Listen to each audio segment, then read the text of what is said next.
into high pace. Grab your mates, it's time to unlock NHL Bar Talk. Layup, get the damn hoop. We go shot here. The easiest I've ever answer. I'm actually gonna go crazy. I'm gonna buy everybody around. We're all in this game, let the good times shake.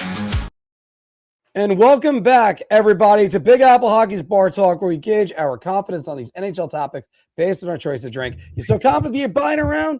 So I'll have a beer or, oh, I need a shot.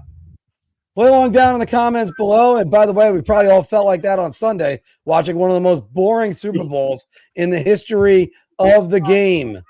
Like, seriously, that was just mediocre. And also a quick little plug. If it's Wednesday night, don't forget to go to Boss Croakers in Wantagh for 40-cent wings, $2 tacos, $4 Miller Lights, or Yinglings. And occasionally, you might run into this guy who's behind the bar. So,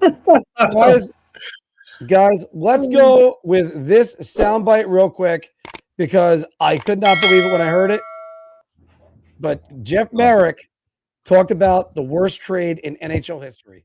I think that we have now officially seen the worst trade in the history of the NHL, which means it completely sabotaged both teams. And the effects of it, you're seeing this season. JT Miller to the New York Rangers. The Rangers are worse since getting him. The Vancouver Canucks are worse since letting him go.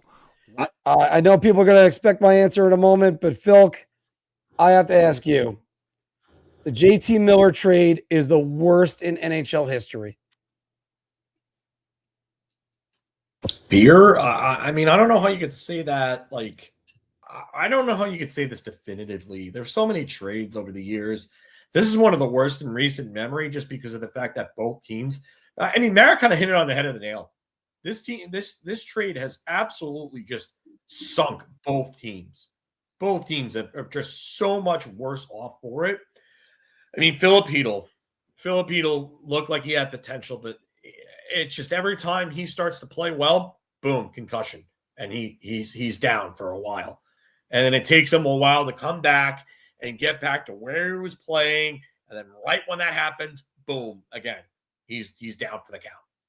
So it sucks because I like Filip Chytil. I wish him the best, but this is just it.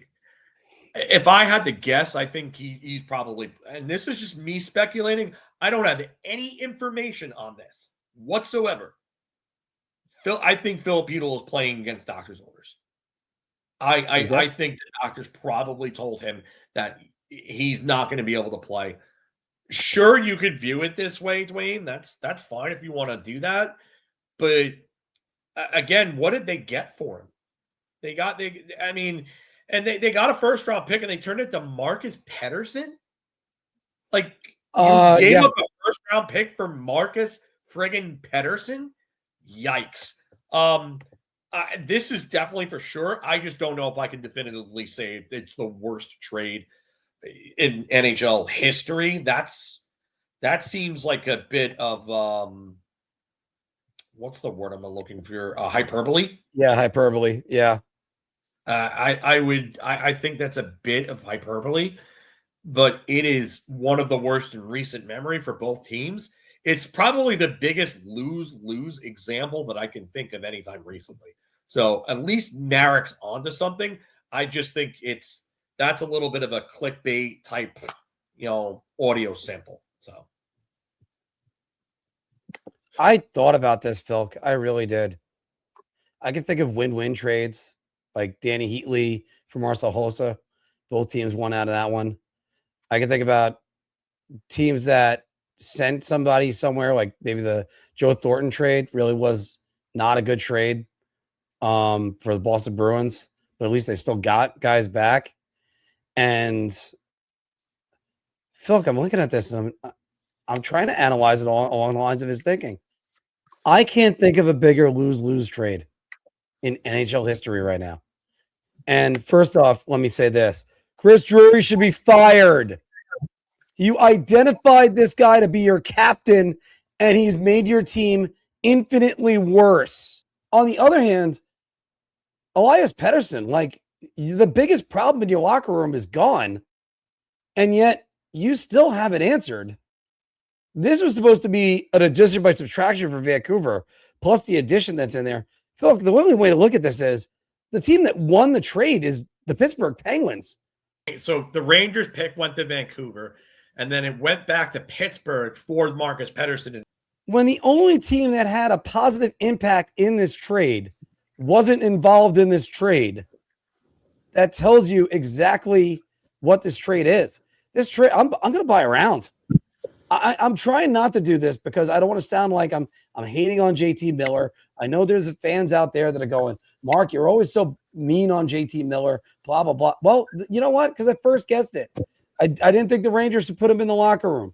By the way, since you hate me, might as well like this video. But it's just one of those things of I didn't think it was a good reacquisition. It was not a good idea. It would have been a smarter idea to make Minka Zibanejad your starting goaltender. Like that would have been a smarter idea. Oh, but he's injured. This is also the guy that has the no BS shirts. He's injured, but he's on Team USA. Oh, but he's got 100 points, but he's on pace for 50 this year. Like, get the hell. There is no good example where JT Miller is going to lead your team. That's the reason why they got rid of him in the first place. That's the reason why he had problems in the first place in New York. I mean, I've heard some stories about antics off the ice, but that's just stuff that I could say with that. I'm not going to get into any details.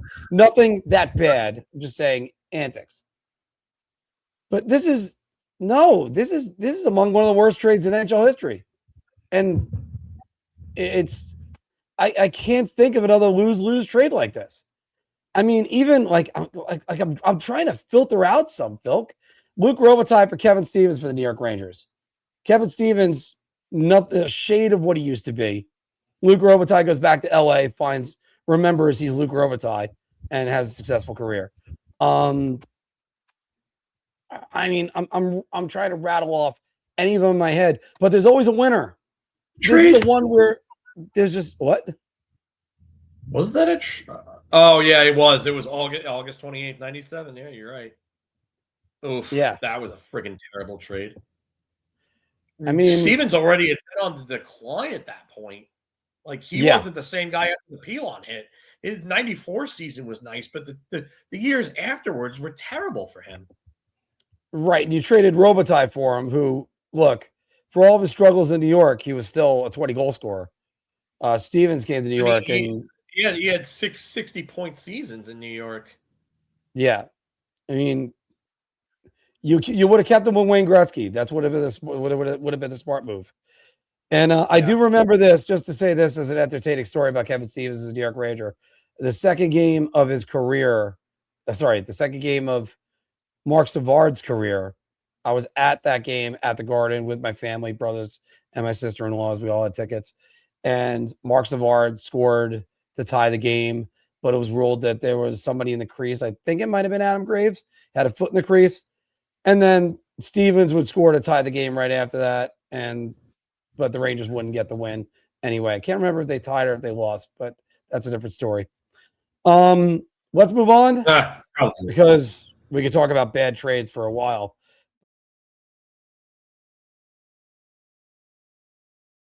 Your ideas are intriguing to me, and I wish to subscribe to your newsletter.